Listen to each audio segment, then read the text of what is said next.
नमस्ते जी एंड राधे राधे। मैं प्रीति हूँ और मैं बताती हूँ लॉ ऑफ अट्रैक्शन के बारे में करती हूँ। मैं chakra healing and I am certified chakra healer और मैं पर्सनल काउंसलिंग पर्सनल हीलिंग भी करती हूँ। और इसके साथ साथ ही मेरी मैजिकल हीलिंग की क्लासेस भी आ रही है जो स्टार्ट है 1 अप्रैल से। So, जो भी इंटरेस्टेड है अपनी हीलिंग में, ग्रेटिट्यूड प्रैक्टिसेस में, स्क्रिप्टिंग में, अफर्मेशन में, वाटर अफर्मेशन में और मेडिटेशन में आप मुझे कनेक्ट कर सकते हैं। डिस्क्रिप्शन में सारी डिटेल्स है, वहाँ से आप मुझे कनेक्ट करके अपनी बुकिंग कर सकते हैं। अच्छा, मैं आपको एक चीज़ दिखाना चाहती हूँ।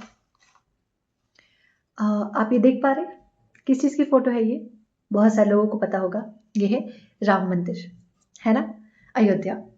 तो ये फ़ोटो मैंने 1 साल पहले लगाई थी कि मुझे विज़िट करना है। वैसे तो मैं बनारस की ही हूँ, लेकिन रहती पुणे में हूँ।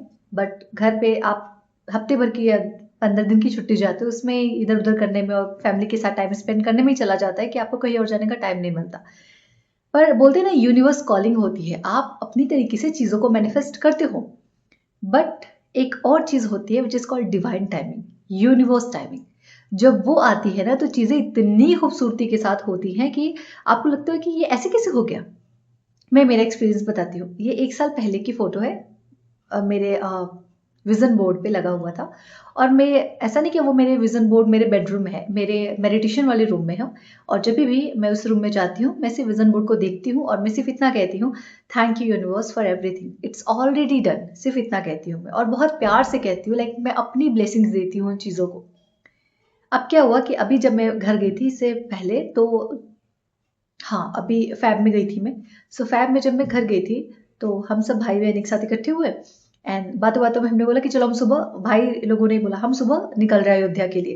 लाइक बस ऐसे ही प्लान बन गया, बैठते-बैठते चाय पीते-पीते कि निकल रहे हैं एंड फिर कुछ भी नहीं सोचा, निकल गए अयोध्या के लिए। मैं बहुत सारे, मेरे ऑलमोस्ट 8 ज्योतिर्लिंग हो चुके हैं। बहुत सारी जगहों पे मैंने विज़िट किया है। लेकिन जो एक्सपीरियंस मैंने राम मंदिर में किया ना, वो आज से पहले मुझे कहीं भी महसूस नहीं हुआ था। कहीं भी नहीं, मैं सच कह रही हूँ। हर जगह मैंने वो डिवाइन को महसूस किया है, लेकिन किसी प्रतिमा को देख के आपके हाथ-पैर काँपने लगना, पूरी बॉडी शिवर करने लगना और उनको देखा भी नहीं मैंने। वहाँ पे जो स्क्रीन लगी हुई है ना, मैंने प्रभु श्री राम जी को वहीं पे देखा, स्क्रीन के ऊपर पहले देखा। और मैं आपको एक और चीज़ बताती हूँ अपनी। मैं बहुत टाइम से राम स्तुति याद करने की कोशिश कर रही हूँ और पता नहीं क्यों बीच-बीच में 1-1 2-2 लाइन में भूल जाती हूँ। और जब से मैंने लगातार मंदिर जाना शुरू किया एवरीडे, क्योंकि मेरा बस स्टॉप वहीं पे है, तो मेरे पास एक्स्ट्रा 15-20 मिनट रहते हैं, तो मैं मंदिर में जाके हर दिन राम स्तुति पढ़ती हूँ। हर दिन 3 से 5 बार हनुमान चालीसा का पाठ कर लेती हूँ। Everyday, every single day. सिर्फ सैटरडे संडे छोड़ के, क्योंकि उस टाइम पे ऑफिस नहीं रहता तो मैं जा भी नहीं पाती। तो मैं हर दिन राम स्तुति भी करती थी एक बार। अब क्या हुआ, बट फिर भी जब अगर मैं किताब बंद कर दूँ तो मैं भूल जाती थी। पर जैसे ही मैं रामलला की वो स्क्रीन पे आया ना रामलला, और उसके बाद अचानक से पता नहीं क्या हुआ कि मैंने राम स्तुति बोलना शुरू किया। और जब तक मैं उनके सामने आती, मतलब पूरी तरीके से वो, जब वो मुझे दर्शन देते, मेरा राम स्तुति वहाँ पे खत्म हुआ। और उनको देखते के साथ ही, मतलब स्क्रीन पे देखते के साथ ही मुझे इतना रोना आया, इतना वो आँसू भी मुझे निकल रहे थे, बस मैं रोक ही नहीं पा रही थी उसको। और वो तब तक निकले जब तक मैं दर्शन करके पूरी सीढ़ियाँ उतर के मैं बाहर नहीं आ गई। पूरी बॉडी शिवर कर रही थी, ऐसा लग रहा था कि बॉडी में एक अलग सी वाइब्रेशन हो, इतनी काँप रही थी मेरी बॉडी और मैं बोले जा रही थी राम स्तुति। ये इससे पहले मेरी लाइफ में ये एक्सपीरियंस मैंने कभी नहीं किया था। शायद कभी नहीं किया था मैंने। सो ये जो एक्सपीरियंस था ये अमेज़िंग था, मतलब। और जिस तरीके से उन्होंने अपने पास बुलाया, वो अलग था कि आप बैठे हुए चाय पी रहे हो, मैं उस दिन पहुँची थी और दूसरे दिन प्लान बना कि आज तो हम निकल रहे हैं। So what I want to say कि धीरज रखो, हैव पेशेंस, सरेंडर करो। और मैं हर दिन देखिए ये सोचती थी कि यहाँ तो मैं पहुँच ही गई हूँ। ये मैं रामलला के पास तो मैं पहुँच ही गई और हर दिन बोलती थी thank you Ishwar, it's already done. सिर्फ इतना।